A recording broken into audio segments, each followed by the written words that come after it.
गोंदिया जिले के देवरी अर्जुनी मोरगांव और सड़क अर्जुनी तालुका में इस साल तरबूज की खेती को तेजी मिली है। कम पानी में भी भरपूर उत्पादन देने वाला यह फल किसानों के बीच तेजी से लोकप्रिय हो रहा है। जिले में अब तक 231.55 हेक्टेयर क्षेत्र में तरबूज की खेती की जा चुकी है। वर्तमान में फलों में फुलोरा आ गया है और अप्रैल में रसीले तरबूज जल्द बाजार में आने की उम्मीद है। गर्मियों में इस मौसम में पारंपरिक फसलों की बजाय तरबूज को प्राथमिकता देने से किसानों को बेहतर आय की उम्मीद है।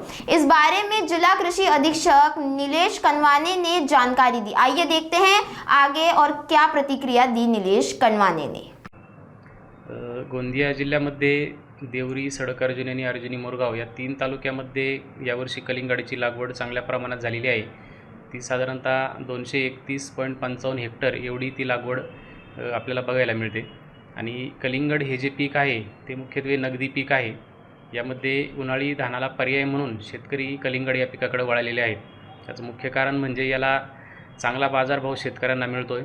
त्यानंतर हे जे पीक आहे ते भाताच्या तुलनेत कमी पाण्यावर येणारे पीक आहे, त्यामुळे या पिकाला शेतकऱ्यांची पसंती आहे। दुसरा म्हणजे तालुक्यातील जे शेतकरी आहेत त्यांना तुम्ही काय आवाहन करणार?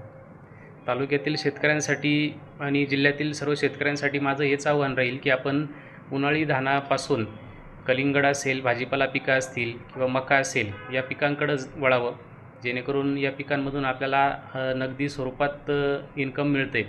आणि उन्हाळी धानामध्ये काय होतं की हे पीक जनरली काढणीची जी अवस्था आहे ती आपल्याला मे किंवा जून महिन्यामध्ये जाते आणि त्यावेळी येणाऱ्या अवकाळी पावसामुळे या पिकाचं धानाचं नुकसान होण्याची शक्यता आहे।